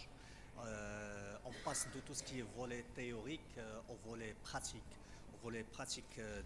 des choses. Donc voilà, on se met face à des situations cliniques des situations cliniques qui pourrait survenir au cours de notre pratique courante en tant que praticien. J'aimerais bien que ça va s'instaurer dans le processus d'apprentissage des futurs médecins, Inch'Allah. Parfait, merci beaucoup. Docteur, quel a été votre ressenti par rapport à la situation de simulation et partagez avec nous votre expérience si vous avez une expérience en simulation. Pour cette situation, elle était vraiment stressante, comme si c'était dans c'est une vraie situation. Réelle. Oui, comme si c'est une réelle situation. C'était le but. Oui, j'ai déjà assisté à des séances de simulation, notamment de l'arrêt cardio-respiratoire, autres ateliers d'intubation difficile et de gestion des voies aériennes supérieures. Et tout. Pour cette situation, c'est vraiment, ça objective la valeur de la simulation. Pour moi, cette simulation, ça va coller pour toute ma vie. Très bien. Ça va coller et il faut juste... j'ai fait l'interrogatoire avec le patient. Je lui ai demandé, est-ce que tu as pris quelque chose? Il m'a dit que c'est juste le dîner. Alors, en réalité, qu'il faut préciser. Est-ce que tu as pris de l'alcool? Est-ce qu'il a pris D'où l'intérêt de l'interrogatoire et du contexte. Préciser. Le patient, il n'avoue pas dès la première fois ce qu'il a pris. C'est tout à fait normal. D'autant plus qu'il a pris de l'alcool. Oui, mais il n'a pas et c'est le cas dans la réalité. Il faut insister et insister plusieurs fois. Et justement, on apprend de cette situation de simulation qu'on peut s'aider des toxicologues, qu'on oublie souvent aux urgences. Alors qu'on peut appeler et ils peuvent donner beaucoup d'informations, comment gérer la situation. Pour moi, je ne savais pas que le méthanol avait des antidotes qu'on peut utiliser. Alors c'est une très belle expérience. Je souhaite que ça se répète toujours et que ce soit programmé pour les étudiants et les résidents. Ça va bien renforcer la prise en charge. Très bien. Donc au niveau du CHU de Fès, il y a eu un épisode d'intoxication collective au méthanol en 2017, mais je crois que vous n'étiez pas là. Donc durant votre parcours maintenant, vous n'avez jamais eu à gérer un cas d'intoxication au méthanol aux urgences ou bien en service de réa. C'est ma première année, alors j'ai pas assez fréquenté ce cas-là. J'ai fréquenté assez d'intoxication, intoxication paracétamol, CO, aux pesticides. Le méthanol, non. Justement, c'était l'objectif de notre simulation, que c'est une intoxication qui, vous l'avez très bien senti, que c'est une intoxication qui est grave, mais qui est peu fréquente. Mais maintenant, quand on analyse notre base de données et quand vous voyez bien les médias, c'est-à-dire le dernier épisode, c'était à Sidi El Altazi, c'était en juillet, la province de Knetra. Maintenant, quand on analyse notre base de données, il y a une augmentation exponentielle des cas, c'est-à-dire c'est ce qui a justifié le choix de la thématique. C'est-à-dire, c'est vrai qu'auparavant, on disait que c'était une situation certes grave, mais elle est peu fréquente, elle est rare. Mais maintenant, elle est de plus en plus fréquente. Et vous, en tant que médecin urgentiste ou toxicologue ou bien médecin réanimateur, vous serez de plus en plus amené à gérer ce genre de situation. Donc, il est important justement que vous soyez formé dans ce sens. Merci beaucoup. Notre infirmière... Non, on n'a pas encore terminé. Mais elle. Alors, c'est une situation... Quel est votre ressenti par rapport... C'est une situation qui est très stressante. Donc, gérer un malade qui a vraiment des troubles importants avec des décès. Donc c'est vraiment émotionnel et c'est très stressant à gérer en urgence. Bravo à l'équipe paramédicale, vraiment bravo à vous. C'était pas évident. Merci. Le centre antipoison, votre ressenti? D'abord, je remercie les volontaires. Donc c'était très bien, malgré que un certain moment, quand j'ai vu la scène, vous avez glissé vers l'intoxication alimentaire. Et d'ailleurs, c'est le but de la simulation, et espérons élargir plus de thématiques en toxicologie dans le cadre de la simulation. Notre chef de service. La néphrologie, elle est la méchante dans l'histoire. Effectivement. Donc on s'est senti dans une situation proche de la réalité, avec un patient typiquement marocain qui refuse de donner des informations. C'est l'intérêt dans les intoxications de faire un interrogatoire vraiment policier, d'insister, de réinsister. On était devant une équipe médicale et infirmière on a senti l'acharnement pour la prise en charge thérapeutique aussi. Ils étaient proches du patient. C'était pas une prise en charge distante, mais c'était une prise en charge intégrée et personnalisée de notre patient. Merci. Notre patient. La vérité, j'ai senti impliqué dans le rôle de patient parce qu'il est important de transmettre l'impact de la consommation de méthanol en matière de simulation toxicologie. Merci. On te félicite encore une fois. Tu as bien joué le rôle. Merci beaucoup. Mustafa. Donc on va recueillir le ressenti de l'ambulancier.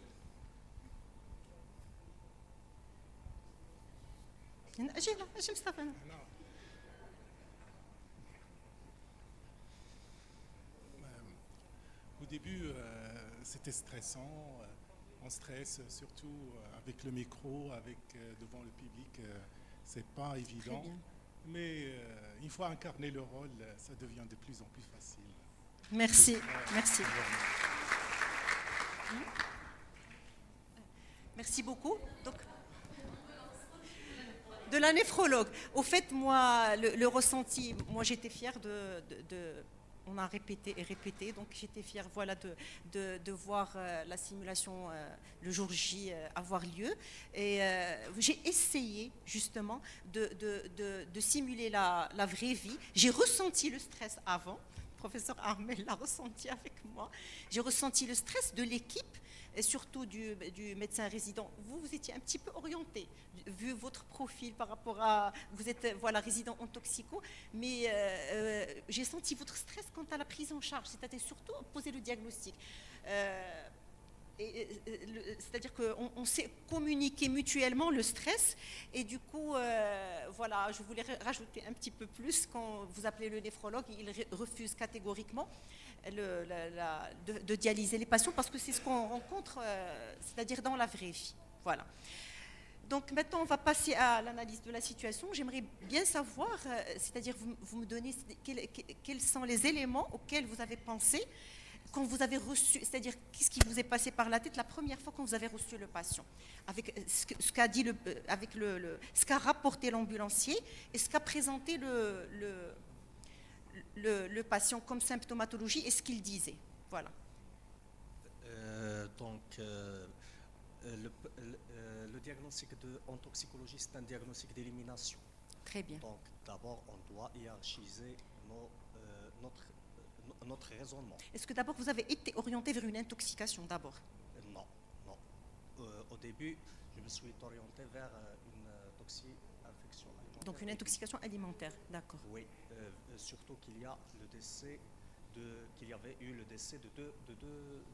Mais au départ, il n'y avait pas le décès. C'est en second lieu qu'il y ait l'ambulancier qui est rentré et qui vous a annoncé les deux décès. Mais au début, quand vous avez reçu le patient, c'est-à-dire quels sont les premiers diagnostics auxquels vous avez pensé? Le premier diagnostic, je la me suis orienté vers la TIAC, une gastroentérite aiguë en premier lieu. Par la suite, je me suis orienté vers la TIAC. Parce que lorsque l'ambulancier nous a rapporté la notion de la prise de la mort de deux personnes. D'accord. Voilà, donc... Est-ce que le délai...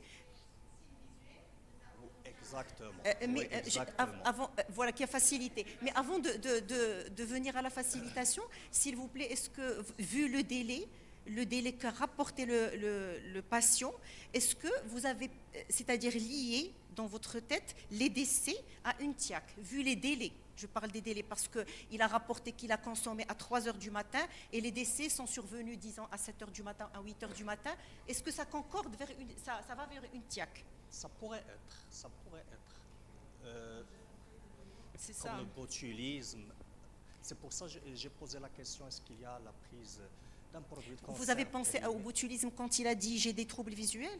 Quand est-ce que vous avez pensé? Justement, quand vous avez dit les cancers, pourquoi vous avez pensé au botulisme? Le botulisme, le produit alimentaire le plus incriminé en matière de botulisme, le Clostridium Botuli, c'est les produits de conserve alimentaire, de façon générale. C'est pour ça que je me suis orienté au début vers tout ce qui est toxi-infection alimentaire. Oui, mais par la suite, lorsque le patient il nous a parlé de vision floue. Oui, de la vision floue. Donc, là, rapidement, vous avez fait le diagnostic. Oui. Docteur, s'il vous plaît. Donc, c'est-à-dire quels sont les diagnostics auxquels vous avez pensé dès le début et comment vous avez fait pour justement cheminer? Tout d'abord, je veux éliminer tout ce qui est abdomen chirurgical, abdomen aigu. Voilà. Alors, d'où la nécessité d'un examen clinique complet, examen abdominal à la recherche d'une défense, d'une sensibilité, éliminer tout ce qui est vraiment urgence chirurgicale ou médicale. Notamment, il y a des DAC des troubles endocriniens qui peuvent se manifester par des douleurs abdominales, mais selon aussi, il y a l'orientation du patient qui nous a orienté par qu'il a mangé quelque chose à la nuit. Alors, on peut s'orienter même vers l'intoxication, mais l'intoxication ne doit pas cacher quelque chose de plus urgent qui va indiquer une intervention chirurgicale. Mais après, quand il insiste que c'est après le dîner, ça nous oriente plus. Vers l'intoxication alimentaire. Vers l'intoxication alimentaire. Il a dit, comme j'ai dit, que ça peut être que CO. C'est pour ça qu'on a demandé est-ce qu'il était dans un lieu fermé ou ouvert. Alors, quand il a dit que c'était dans un lieu ouvert, il n'y a pas des signes de suffocation ou autre. Alors, on est resté toujours dans ce qui est digestif. D'accord.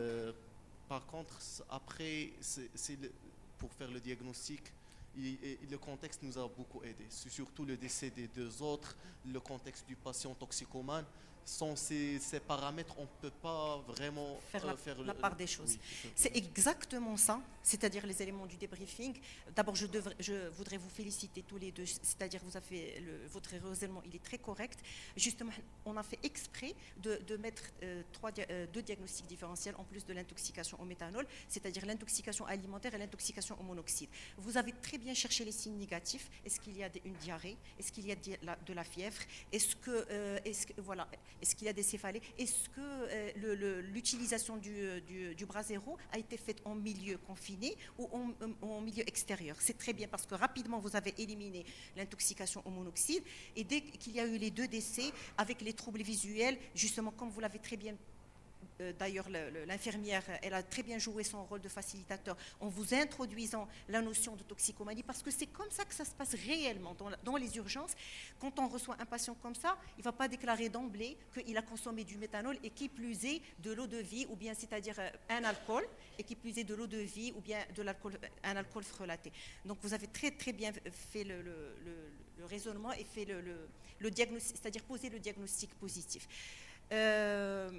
Sinon, vous avez dit qu'on n'avait pas encore eu de l'expérience de traiter, de prendre en charge ces patients. C'est-à-dire quelle a été la valeur ajoutée quand vous avez appelé le centre antipoison, quand vous avez appelé le néphrologue, quand vous avez appelé le pharmacien. C'est-à-dire est-ce que vous l'avez fait parce que on vous a dit parce que le chef de service vous a dit d'appeler le centre antipoison. C'est-à-dire comment vous avez raisonné en ce moment-là? Généralement. J'ai fréquenté assez de désintoxication au niveau des urgences. Je fais souvent l'appel au centre antipoison. Mais l'appel pour la pharmacie ou c'est moins fréquent. C'est moins fréquent. Mais oui. Pour toute intoxication, c'est souvent qu'on appelle le centre antipoison. Ils nous aident souvent par est-ce qu'on traite, est-ce qu'on ne traite pas, est-ce que c'est normal d'avoir ces signes ou c'est pas normal. J'ai déjà fréquenté une situation où une fille a dégluti les contraceptions orales de sa maman, alors que j'ai appelé le centre antipoison, ils m'ont rassuré que c'est normal, c'est la crise hystérogénique, que c'est normal ici. Alors on s'aide souvent avec le centre antipoison. Très bien, parfait. Donc justement, comme a dit professeur Souleymani tout à l'heure lors de la première simulation, il est toujours intéressant, c'est-à-dire vous avez tout à gagner à appeler le centre antipoison parce que vous allez d'abord être orienté vers le diagnostic, parce que nous, on a plus d'expérience, c'est-à-dire c'est ce qu'on fait, c'est notre quotidien. Donc on s'oriente rapidement, on élimine les signes négatifs, on s'oriente vu le contexte, vu le contexte de toxicomanie et surtout la notion qu'il y a c'est une intoxication collective et dans un contexte festif. كانوا قصارين ensemble dans un contexte festif. Donc tous les éléments orientent vers une intoxication au méthanol. Le deuxième point, c'est que le patient il a rapporté qu'il a pris de l'alcool. La notion sur laquelle je voulais insister, c'est qu'il a pris de l'alcool, mais من عند هذاك المولحانوت اللي مولف كيشري من عنده. Ça veut dire القراب اللي مولف كيعطيه l'alcool. Il fallait juste poser la question. واش هو قال من عند من كنشري. Mais est-ce que واش c'est une grande surface, c'est-à-dire c'est un alcool réglementé. Dès que ce n'est pas un alcool réglementé, automatiquement il faut penser au méthanol, parce qu'il y a l'eau de vie qui est préparée localement, il y a l'alcool à brûler, il y a les alcools frelatés, etc. Parfois il y a un mélange des deux ou trois produits qui contiennent du méthanol. Quel a été votre ressenti, c'est-à-dire quel a été votre raisonnement quand vous avez appelé le pharmacien et quand vous avez appelé le néphrologue? Est-ce que vous étiez d'abord convaincu ou parce que c'est juste le centre antipoison qui vous a dit de le faire? Et à un certain moment, j'ai vu que vous étiez focusé sur la préparation de l'éthanol et parce que le message d'appeler le néphrologue, je crois qu'il est passé, c'est-à-dire voilà, entre des lignes, c'était pas très tout d'abord, évident. Il y avait une indication d'appeler les pharmaciens. Il nous a donné de plus. Mais c'est vrai que parfois on n'est pas assez convaincu pour un autre avis. Mais d'avoir des avis multidisciplinaires peut aider. Pour moi, puisque ça ne retarde pas la prise en charge, puisqu'on travaille en équipe et en même temps, on peut appeler. Comme ça, s'il y a une indication pour eux, par exemple, les néphrologues peuvent avoir une expérience avec ce type de désintoxication. Peut-être qu'ils savent les indications et les contre-indications de dialyse pour ce type de patient. Alors, puisque ça ne retarde pas la prise en charge, pour moi, j'appelle. Oui, vous avez tout à fait raison. Donc, il fallait appeler justement le pharmacien pour commencer à préparer l'éthanol, mais il fallait juste prendre en considération que c'est une intoxication collective et qu'éventuellement, on aurait besoin de plusieurs litres d'éthanol dilué. Donc, les pharmaciens sont avec nous. Donc, la gestion du dernier épisode à Knetra, elle a été, c'est-à-dire sur le plan préparation éthanol, elle a été parfaitement conduite par les pharmaciens sur place, le pharmacien provincial de l'hôpital provincial d'Oknetra, avec le pharmacien même de la CNSS qui est venu aider, et avec professeur Aït El-Qadi au niveau du CHU Ibn Sina, qui ont rapidement préparé tout ce qui est nécessaire. Mais il fallait avoir une idée sur combien de cas sont inclus dans cet épisode, juste une idée sommaire, parce qu'après les cas ils vont venir au fur et à mesure. Concernant le néphrologue, c'était justement tout, on a pensé à mettre le chef de service à côté, parce que souvent on a des réticences vis-à-vis des avis spécialisés. Par exemple, vous allez appeler l'ophtalmo par exemple pour vous faire un fond d'œil, il va vous dire non, moi je ne vais pas faire de fond d'œil. Pourquoi vous m'appelez pour des troubles visuels? Le patient il ne nécessite pas, ou il va refuser, ou bien il va même pas, c'est-à-dire être convaincu de l'indication. Pour le néphrologue, l'idée d'avoir le chef de service, c'était le centre antipoison a indiqué, le néphrologue a refusé. C'est ce qui se passe réellement. Il fallait appeler votre astreinte, c'est-à-dire le chef de service, parce que justement, elle va contacter l'équipe de néphrologie pour mettre en place les séances d'hémodialyse qui sont essentielles dans la prise en charge, même avant l'antidote, de donner l'éthanol, comme elle va présenter Dr Bdran tout à l'heure. On dit qu'en matière de méthanol, l'hémodialyse, elle sauve des vies et des vies. Parce que la cécité, quand elle s'installe, c'est une cécité qui est définitive. Oui, professeur Armel. Non, moi, je voulais juste féliciter l'équipe médicale et infirmière pour la prise en charge qui était structurée. C'est le message surtout pour nos jeunes médecins internes et résidents qui sont au niveau des services des urgences. L'intoxication pour nous, ça reste un diagnostic en général en dernier. Donc la prise en charge, comme ils ont déjà fait nos collègues, c'est un interrogatoire bien précis. C'est la chose qu'ils ont fait.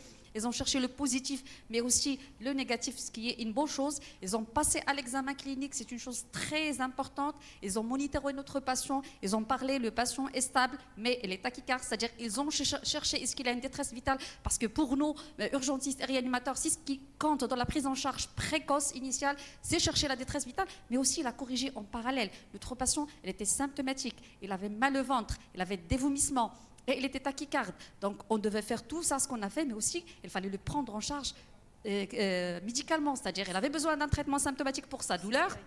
Il avait besoin d'un traitement, peut-être un remplissage pour cette tachycardie. Donc une prise en charge diagnostique à la recherche d'un diagnostic et aussi une prise en charge thérapeutique, mais les deux doivent se faire en parallèle.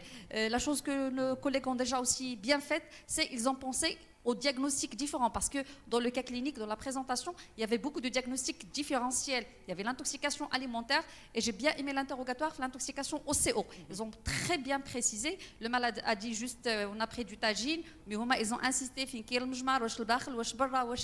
donc c'est une chose très importante. Donc l'interrogatoire, et il ne faut pas l'oublier, et l'examen clinique avant de sauter sur les examens complémentaires. Appeler, oui, mais il faut avoir des réflexes d'appeler les bonnes personnes, les bons moments. Par exemple, appeler un autre spécialiste, par exemple le réanimateur chez un patient qui n'est stable, ça ne va pas ajouter grand-chose initialement. Mais le centre antipoison a apporté beaucoup d'informations à la prise en charge thérapeutique. Donc, ayez la main facile d'appeler le centre antipoison. Actuellement, on peut le faire via haut-parleur si on est seul, si on est en face d'un patient, pour ne pas laisser le patient, bien sûr, il faut prendre en charge le patient en parallèle. Donc, appelez le centre antipoison précocement pour qu'il puisse vous orienter. Une autre chose, c'est quand on appelle le centre antipoison, c'est ce qu'on voit souvent, c'est qu'il faut donner des récaps mqaddin. C'est la chose, c'est-à-dire qu'il faut donner les informations nécessaires. Celui qui est de l'autre côté peut vous aider rapidement, c'est-à-dire l'âge, les circonstances, les antécédents, wesh collectif ou individuel, qu'est-ce qu'il a le patient maintenant, qu'est-ce qu'on a fait et qu'est-ce qu'on attend de vous pour pouvoir assurer une prise en charge complète le patient. Bravo. Donc, on n'a pas encore terminé cette séance de débriefing, donc Dr Nargis va prendre le relais pour justement...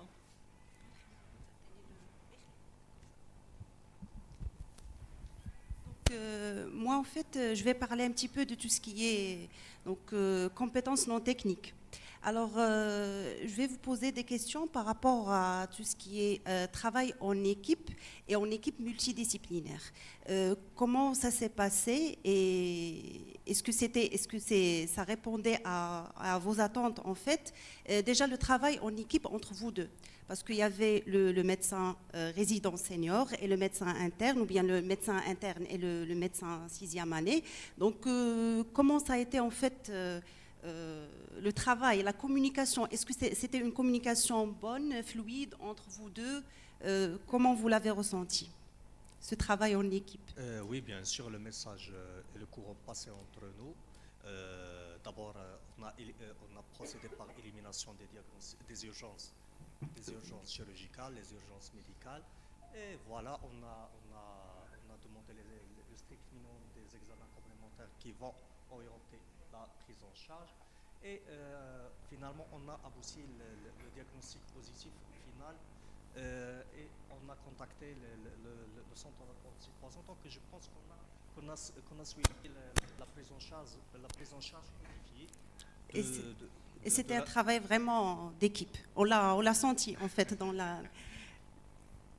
Oui, effectivement, il y avait un travail d'équipe, une équipe harmonieuse, même si c'est la première fois qu'on joue un rôle ensemble ou qu'on travaille ensemble. Mais effectivement, il y avait un courant, chacun a ses tâches, on répartit des tâches, chacun a ses... quand quelqu'un fait un avis par exemple, l'autre contrôle la situation, fait la mise en condition du patient, l'autre demande des bilans. Alors on fait un travail, comment dire, en équipe. Mais si on avait déjà un contact avant, bien sûr En fait, j'étais surprise par rapport à ça parce que comme si vous étiez dans une équipe, c'est-à-dire le travail de chaque jour au niveau des urgences. En fait, c'est ce qu'on a ressenti tous, donc bravo. C'était une bonne communication, c'était fluide, la division des tâches était impressionnante, comme si vous travailliez ensemble bien avant. Donc, pour tout ce qui est en fait travail avec l'équipe multidisciplinaire, parce qu'en matière, il y a certaines intoxications que vous pouvez gérer tout seul au niveau des urgences. À la rigueur, vous pouvez appeler le centre antipoison pour avoir plus de détails, mais la plupart du temps, c'est l'interne, le résident au niveau du service des urgences qui va prendre en charge une intoxication. Mais lorsqu'il s'agit d'une intoxication qui est rare, comme celle du méthanol, au méthanol, et qui pose problème de gravité, il faut prendre en charge le patient rapidement. Et surtout, ça nécessite l'intervention de plusieurs spécialistes. Donc, je peux avoir votre avis par rapport à cette notion de travail en équipe multidisciplinaire. Oui, le travail en équipe multidisciplinaire, bien sûr, ça ajoute beaucoup de choses à la prise en charge. Ça améliore la prise en charge, ça facilite les tâches, et en même temps, on doit être bien orienté, car c'est une arme à deux tranchants. Si on a tous les avis qui sont là, alors on ne doit pas se disperser et d'appeler tout le monde et de faire on doit être orienté et classifier la nécessité de chaque spécialité dans le moment le plus important et le plus adéquat. C'est ça. D'accord, merci. Le garant de la réussite de la pratique médicale, c'est l'alliance entre les différentes disciplines médicales. Donc, on doit bien sûr veiller à ça. D'accord. Il n'y a pas un médecin qui peut faire le tout. Oui. Et dans ce cas de simulation par rapport aux intoxications au méthanol, je pense que le centre antipoison est le chef d'orchestre, puisque c'est lui qui va en fait vous orienter. Même si le patient a présenté une vision floue, vous n'avez pas pensé c'est-à-dire appeler l'ophtalmo, le néphro, est-ce qu'il faut hémodialyser ou pas. Donc, puisque c'est une intoxication qui est en général méconnue, vous n'avez pas l'habitude de prendre en charge les intoxications au méthanol.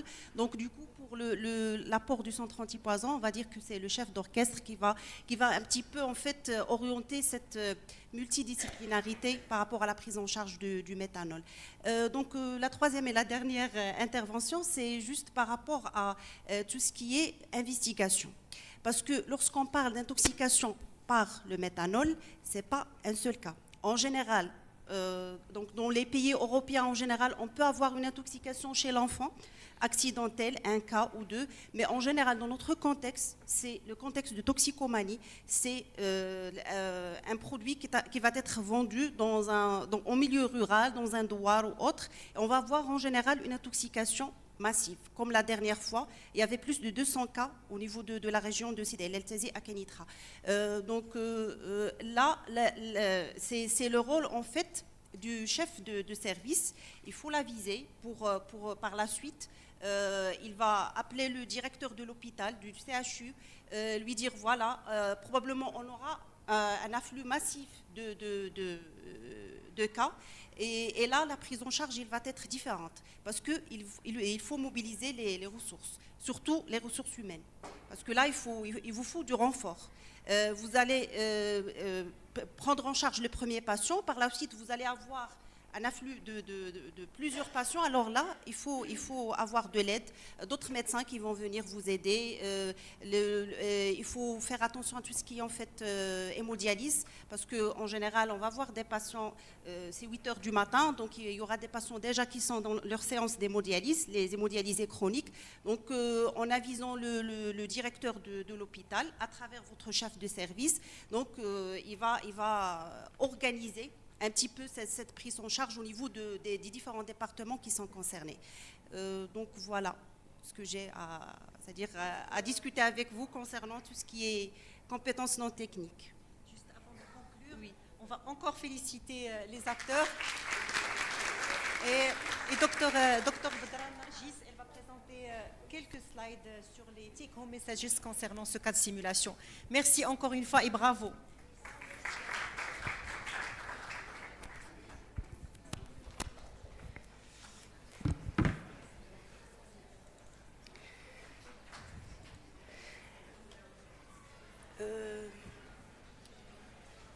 Email, ça s'affiche pas. Ah, là, ça c'est bon. Ça prend du temps, c'est bon. C'est bon, merci. Donc voilà, comme ça a été discuté tout à l'heure, pour les points clés de cette séance de simulation, c'est que l'intoxication par le méthanol, elle est rare, mais actuellement au Maroc, ça devient de plus en plus fréquent, comme ça a été dit par Dr Chaoui, et elle est potentiellement grave parce que ça engage en même temps le pronostic vital et fonctionnel. Dans notre contexte, c'est surtout l'alcool frelaté, les alcools à brûler ou le de vie artisanale, et en général, comme on l'a dit, c'est des intoxications collectives. La prise en charge, elle est multidisciplinaire. Donc, je passe sur la toxicocinétique, juste pour vous dire que le méthanol va être métabolisé à un métabolite qui est très toxique, qui est l'acide formique, qui est responsable de tout ce qui est atteinte visuelle et également l'hypoxie et la mort cellulaire. Alors pour le diagnostic positif, comme on l'a vu, les manifestations cliniques qui sont souvent non spécifiques, on peut se tromper et dire que c'est une intoxication alimentaire ou bien une intoxication au CO, et les signes cliniques peuvent être retardés en cas de co-ingestion d'éthanol, méthanol ou autres toxiques. En général, on va être orienté devant une intoxication collective avec des antécédents de toxicomanie. La phase de latence, elle va aller de 2 heures à plusieurs heures. Et après, on va voir des signes neurodigestifs, des signes en phase d'état neurologique, gastro-intestinaux, cardiovasculaires, respiratoires et surtout oculaires. Donc, devant des signes oculaires dans un contexte de toxicomanie et d'intoxication collective, pensez aux intoxications par le méthanol. Pour le diagnostic positif, c'est surtout l'acidose métabolique avec un trou anionique qui est augmenté. Et le bilan toxicologique garde tout son importance parce que ça va permettre de poser le diagnostic en dosant le méthanol et l'acide formique, mais également faire un screening d'autres drogues et médicaments. Donc pour la conduite à tenir, on a une conduite à tenir nationale. Donc je vous invite à l'installer, surtout pour les jeunes internes et les jeunes résidents, de l'installer sur vos smartphones. Comme ça, à chaque fois que vous avez une intoxication au méthanol, vous suspectez une intoxication au méthanol, bien sûr, il faut appeler le centre antipoison pour confirmer le diagnostic, mais pour une prise en charge, c'est-à-dire plus détaillée, une prise en charge ciblée, vous pouvez consulter la conduite à tenir. Le plus important, c'est l'hémodialyse. Dans notre contexte, on n'a pas de fomipizole. L'éthanol, on peut le préparer au niveau de la pharmacie centrale de l'hôpital, mais l'hémodialyse, comme l'a dit Dr Chaoui, ça sauve des vies et des vues. Donc, ça permet de corriger l'acidose métabolique et de réduire la demi-vie d'élimination du méthanol à environ 2 heures. Et pour les indications de l'hémodialyse, à chaque fois qu'on a des signes neurologiques, comme coma, convulsion, déficit visuel récent, l'acidose métabolique sévère, et lorsqu'on a des méthanolémies qui sont élevées à plus de 0,5 g par litre, en absence d'antidote, ou l'acide formique qui est supérieur à 4 millimoles par litre. Bien sûr, l'insuffisance rénale, c'est une indication évidente de l'hémodialyse, et lorsqu'on ingère plus de 40 ml de méthanol, c'est très intéressant dans l'interrogatoire, une fois on a la notion de méthanol, de demander par rapport à la dose qui a été prise. Et une fois on a une méthanolémie qui est inférieure à 0,2 ou un pH qui devient supérieur à 7,35, on peut arrêter l'hémodialyse. Et voilà, donc n'hésitez pas à appeler le centre antipoison à chaque fois que vous avez une suspicion d'intoxication. Et merci.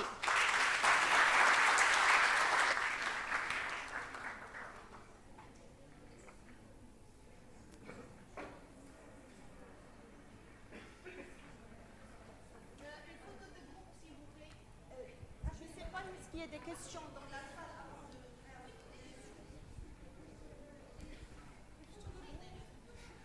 Dis-vous la question. Oui, donc je voudrais vous féliciter pour la simulation que vous avez faite. D'habitude, lorsqu'on n'a que des conférences, des interventions, à la fin de la matinée, la salle, il n'y a plus personne. Là, depuis un bon moment, je me tourne, je suis vraiment très satisfait. La salle est encore pleine. Moi, je voudrais revenir à votre simulation. Elle est extraordinaire. Il y a 2 semaines, j'étais au théâtre. Mais sincèrement, je vous dis ce que je ressens. Je n'ai pas été aussi stressé qu'aujourd'hui. J'ai vécu avec vous votre stress. Surtout avec le patient qui a joué le rôle du malade. Vous êtes resté dans votre rôle même après vous avoir appelé. Vous aviez toujours votre ceinture qui était détachée, d'accord? Donc vous avez pleinement vécu votre rôle. Je voudrais revenir à un petit détail. Moi, je me rappelle très bien pour les intoxications, lorsqu'il s'agit d'intoxication collective, lorsque je recevais des cas d'intoxication collective, mon premier réflexe, une intoxication collective. Inhalation, ils ont parlé de monoxyde de carbone.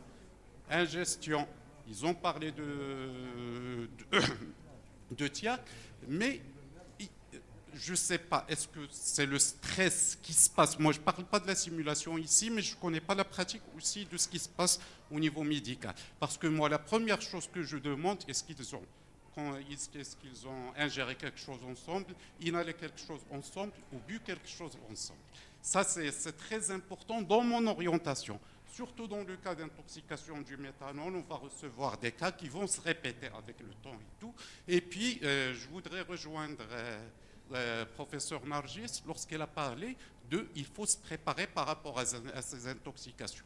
Moi, au niveau du laboratoire, lorsque j'étais au laboratoire, comment je me préparais par rapport à cela? Une fois je reçois la première intoxication, la deuxième intoxication, donc je contacte au fait le service de la gendarmerie royale pour retirer le produit du marché. Et c'est comme ça qu'on fait pour aider dans la prise en charge, parce que c'est une prise en charge du moment que le produit n'est plus sur le marché, on ne va plus recevoir de cas d'intoxication. Et je me rappelle très bien d'une intoxication qu'on avait reçue vers le début des années 2000, de Tiznitz, qui a fait 7 morts et plusieurs cas de cécité. Et là, on a vraiment fait une enquête, on est remonté à l'origine du méthanol, et puis on a retiré le produit du marché. Et je vous remercie. Et je vous félicite encore une fois.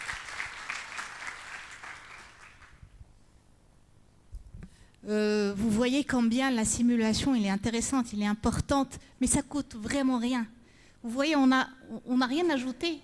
C'est juste du petit matériel, tout ce qui est de plus basique, et ça joue le rôle. Donc, on vous invite tous à s'investir dans la simulation, vu qu'elle apporte très très gros et ça ne demande pas grand-chose. Merci encore une fois pour l'assistance d'être parmi nous. Et vous méritez amplement un repas qu'on va prendre ensemble. Mais avant, une photo de groupe, s'il vous plaît. Bien sûr, la photo d'Yalkom. L'équipe de simulation de la photo. Un repas sans méthanol.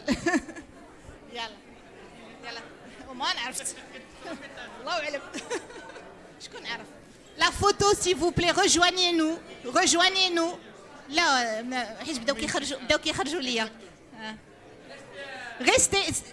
restez dans la salle, s'il vous plaît. هبطوا. يلا. صافي وضغيا باش يلا واش تاوا صورهم هو يصوركم صافي صورهم صافي يلا لا هذه غير ديالو ولكن photo de l'équipe c'est d'abord la photo de l'équipe de simulation.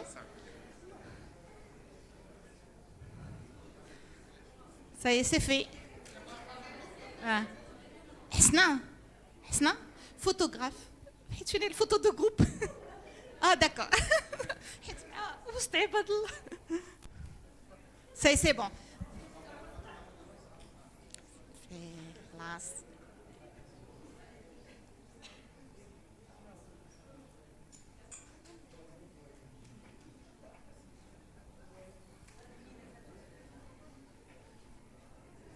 يلا la présidente معاكم.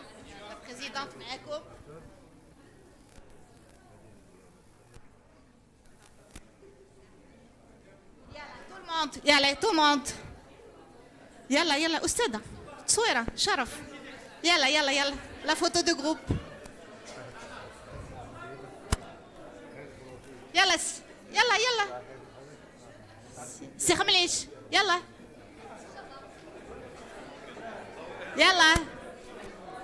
قميرة سيخبليش قولوا يجي يلا Alors comment on va s'organiser pour une fois qu'on a beaucoup de monde?